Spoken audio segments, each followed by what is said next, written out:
है कि उनको ये बयान को वापस ले लेना चाहिए। और अगर देखिए दूसरी चीज़ है कि आप अगर कोई बात आपके मन के अंदर है भी, तो हम समाज की भावना के अनुरूप हमारा जो सोशल मतलब एनवायरनमेंट है उस हिसाब से हमको चलना होता है। माफ़ी मांगने में क्या है, कोई बहुत बड़ी बात तो नहीं। माफ़ी जनता से माफ़ी मांगने में, जनता तो जनार्दन होती, जनता हमारी भगवान है, जनता हमारी मालिक है। तो उससे अगर हम माफ़ी मांग ले तो हम कोई छोटा तो नहीं हो जाएंगे। जिस निखाद ने तो उसका वर्णन है। आप पूरा राम का चरित्र ही यही है कि समाज के सबसे निचले पायदान पर जिनको अस्पृश्यता का एक भाव है उसके साथ जाकर बैठना, उसके साथ जाकर खाना, उसके साथ जाकर रहना, वनगमन का आप पूरा जो उनका देखेंगे तो उसके पीछे वही तो था। तो राम के चरित्र पर और किसी तरह का सवाल उठाना, यह मैं समझता हूं कि यह बहुत बड़ा मतलब उनसे मिस्टेक है, तो उनको वापस लेना चाहिए। नमस्कार, आप न्यूज 4 नेशन देख रहे हैं। मैं हूं आपके साथ वंदना। नीतीश तेजस्वी के मंत्री प्रोफेसर चंद्रशेखर ने जिस तरह से रामचरितमानस को लेकर के बयान दिया है, पूरे देश भर में बवाल मचा हुआ है। जी हां, इसी क्रम में पूरे देश के नेताओं का प्रतिक्रियाएं आने शुरू हो गई है। यहां तक मांग उठने लगा है कि अगर प्रोफेसर चंद्रशेखर सिंह नीतीश कैबिनेट से इस्तीफा नहीं देते हैं तो ये आगे आने वाले समय के लिए और भी भारी संकट हो सकता है। हमारे साथ बात करने के लिए हैं हम पार्टी के राष्ट्रीय प्रवक्ता, चाहे इनको कहिए तो मुख्य प्रवक्ता नए बने हैं, और इनका नाम है श्याम सुंदर शरण जी। और इनसे बात करेंगे कि प्रोफेसर चंद्रशेखर सिंह के बयानों को कैसे देख रहे हैं। आप सरकार का हिस्सा हैं, लेकिन जिस तरह से मंत्री का ये बड़ बोला, किस तरह से आप उसको ले रहे हैं? सबसे पहले आपको भी धन्यवाद और आपकी पूरी टीम को, न्यूज़ 4 नेशन को, हमारी पार्टी की तरफ से, हमारे राष्ट्रीय अध्यक्ष डॉक्टर संतोष कुमार सुमन जी के तरफ से भी नववर्ष की हार्दिक शुभकामना, लोहड़ी और मकर संक्रांति की शुभकामना। दूसरी बात जो प्रोफेसर साहब ने कही है वह मुझे लगता है कि कहीं से भी उचित नहीं है। इस तरह के बयानों से राजनीतिज्ञों को बचना चाहिए। आप किसी के भी, चाहे वो कोई भी धर्म हो, चाहे सनातन से जुड़ा हुआ मामला हो, इस्लाम से जुड़ा हुआ हो, सिख से हो या ईसाई से हो, किसी के भी धर्म को आपको आहत नहीं करना चाहिए। और ख़ास करके जिस चौपाई को उन्होंने उद्धृत करते हुए एक अपना मंतव्य दिया है, वो अपने आप में पूरी तरह से गलत है। क्योंकि वो जिस संदर्भ में बयान दिया गया, वह अगर उसको पूरा आप देखेंगे तो वह तुलसीदास जी का कथन नहीं है। तो यह तो समझना पड़ेगा ना कि आप आखिर जो आप बात कह रहे हैं वो किस संदर्भ में कहा गया था। तो काक भुसुंडी जी ने गरुड़ जी को अपने पूर्व जन्म की कथा सुनाते हुए अपनी कहानी कही है, और उस कहानी के बीच में उन्होंने अपने आप को अधम कहा है। उन्होंने जो उदाहरण दिया वो खुद पर दिया है। तो वो कोई धर्मशास्त्र किसी को नीच कह रहा है या अधम कह रहा है या कुछ कह रहा है, ऐसा कोई उसमें बात ही नहीं है। तो पूरी जानकारी या तो उनको नहीं थी या किसी ने उनको दिग्भ्रमित कर दिया होगा। तो मुझे लगता है कि इसका पटाक्षेप होना चाहिए और इसको अब ख़त्म कर देना चाहिए। लेकिन तेजस्वी यादव इन सब मामलों में चुप्पी साधे हुए हैं। इसकी पूरी जानकारी तो मुझे नहीं है, लेकिन उनके प्रवक्ता जो मृत्युंजय तिवारी जी हैं उन्होंने बयान दिया है और उन्होंने किनारा भी किया था उससे कि ये उनका निजी बयान है।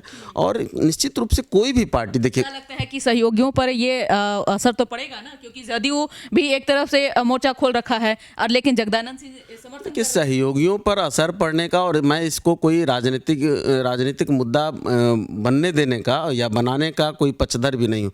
क्योंकि देखिए, धर्म एक ऐसा चीज़ है।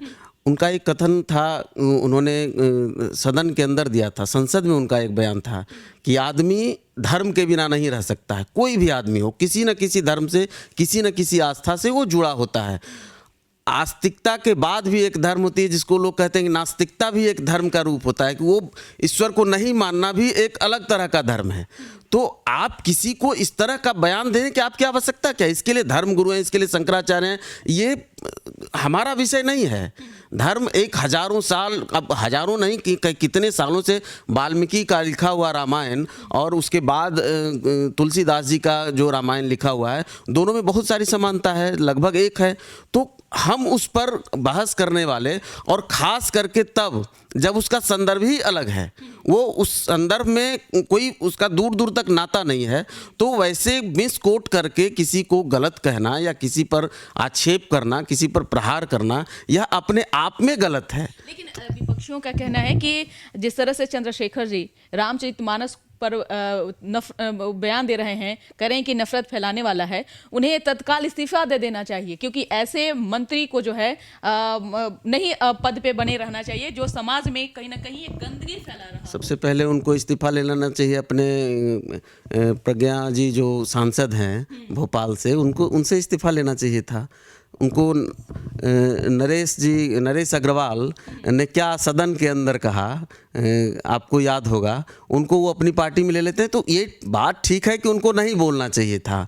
और इसको मैं समझता हूँ कि विपक्ष को भी इसको जिस रूप में वो मुद्दा बना रहे हैं, तो वैसे लोगों को पार्टी में वो अपने आप रखे हुए हैं जो गांधी पर गोली ये चला रहे हैं। मुद्दा के लायक नहीं है। नहीं, मुद्दा के लायक है, लेकिन वो जिस तरह से कह रहे हैं वो भी मिसकोट कर, मैंने क्या कहा, किसी बात को घुमा के बताना।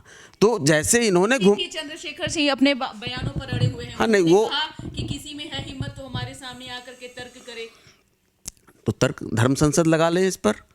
तर्क जो कैमरे के बाहर बोल रहे हैं उनको जाना चाहिए उनसे, अगर ऐसा उन्होंने कहा है तो सही में उनको तर्क करना चाहिए। मुझे लगता है, मुझे पूरी जानकारी नहीं है कि उन्होंने क्या कहा है। उन्होंने कहा कि हमने जो कुछ भी कहा है वो सत्य कहा है, हम उससे हट नहीं रहे हैं।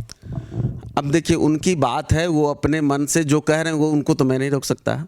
मैं अपनी पार्टी का स्टैंड, अपना स्टैंड बता रहा हूँ। और जो एक सामाजिक वातावरण में, एक सौहार्दपूर्ण वातावरण में, एक जो हमारा देश सर्वधर्म समभाव के साथ जो चलने वाला हमारा गांधी का परिकल्पना है, उसको हम कैसे भूल सकते हैं। तो कोई बात कहीं है तो उसके लिए आपको अलग तरह का वो बहस का विषय है ना, वो ये विषय आपका नहीं है, ये विषय हमारा नहीं है। पार्टी का क्या है चंद्रशेखर? नहीं, हमारा बिल्कुल है कि उनको ये बयान को वापस ले लेना चाहिए। और अगर देखिए, दूसरी चीज़ है कि आप अगर कोई बात आपके मन के अंदर है भी, तो हम समाज की भावना के अनुरूप हमारा जो सोशल मतलब एनवायरनमेंट है, उस हिसाब से हमको चलना होता है। तो अगर कहीं मेरे बात से किसी को आघात पहुंच रहा है, तो और बार बार उसमें आघात पहुंचाकर हमको क्या हासिल होना है। तो उनको हमारे हिसाब से उनको इसका पटाक्षेप कर देना चाहिए और इस बात को ख़त्म कर देना चाहिए। मांगनी चाहिए। माफ़ी मांगने में क्या है, कोई बहुत बड़ी बात तो नहीं। माफ़ी, जनता से माफ़ी मांगने में, जनता तो जनार्दन होती, जनता हमारी भगवान है, जनता हमारी मालिक है। तो उससे अगर हम माफ़ी मांग ले तो हम कोई छोटा तो नहीं हो जाएंगे। अगर किसी की भावना आहत हुई है तो उससे माफ़ी मांगने में मुझे नहीं लगता कि कोई बहुत बड़ी बात है। उसका शब्द अलग हो सकता है, उसका भाव अलग हो सकता है, लेकिन इस बात को वापस ले लेना चाहिए। रामचरितमानस, अब देखिए, राम के चरित्र पर, रामचरितमानस क्या है, राम का चरित्र है। राम के चरित्र पर तो पूरा गांधी का अपना, और लोहिया को भी जब आप देखेंगे तो उन्होंने भी इसको कोट किया है कि रामचरितमानस में हो सकता है कुछ कूड़ा करकट हो, लेकिन बहुत ज़्यादा हीरे मोती हैं। तो हमको कूड़ा करकट के चक्कर में, हीरे मोती को छोड़कर और हम कूड़ा करकट के चक्कर में पड़े, तो इसमें क्यों उलझना है। बहुत सारी बातें हैं राम के चरित्र पर, उनका एक एक आप पूरा जीवन अगर रामचरितमानस को आप पढ़ेंगे तो उसमें है क्या, उसमें है कि सबरी के जूठे भेड़ खाए राम ने, उसमें जो उनको गंगा पार कराया था उन्होंने, जिस निखाद ने, तो उसका वर्णन है। आप पूरा राम का चरित्र ही यही है कि समाज के सबसे निचले पायदान पर जिनको अस्पृश्यता का एक भाव है, उसके साथ जाकर बैठना, उसके साथ जाकर खाना, उसके साथ जाकर रहना, वनगमन का आप पूरा जो उनका देखेंगे तो उसके पीछे वही तो था। तो राम के चरित्र पर और किसी तरह का सवाल उठाना, यह मैं समझता हूँ कि यह बहुत बड़ा मतलब उनसे मिस्टेक है, तो उनको वापस लेना चाहिए। बात करने के लिए। तो आप सुन रहे थे क्या कुछ कहना था हम पार्टी के राष्ट्रीय स्तर पर, प्रदेश स्तर पर मुख्य प्रवक्ता, जिन्होंने साफ तौर से कहा कि प्रोफेसर चंद्रशेखर को बयान को वापस ले लेना चाहिए और अगर जरूरत, अगर ऐसा उन्हें लग रहा है, महसूस हो रहा है, तो माफी भी मांगनी चाहिए, क्योंकि जिस तरह से वो रामचरितमानस को लेकर के बयान दिए हैं, कहीं ना कहीं यह पूरे देश भर में जो है वो माहौल को जो है वो कहीं ना कहीं खराब करने वाला है, क्योंकि इससे कुछ होने वाला कुछ नहीं है, क्योंकि धर्म की राजनीति करके आज तक के किसी को कुछ हासिल हुआ है क्या। इसकर बस इतना ही। बने रहिए न्यूज फाउंडेशन के साथ। तब तक के हमारे चैनल को सब्सक्राइब नहीं किए हैं तो कर लीजिए। धन्यवाद।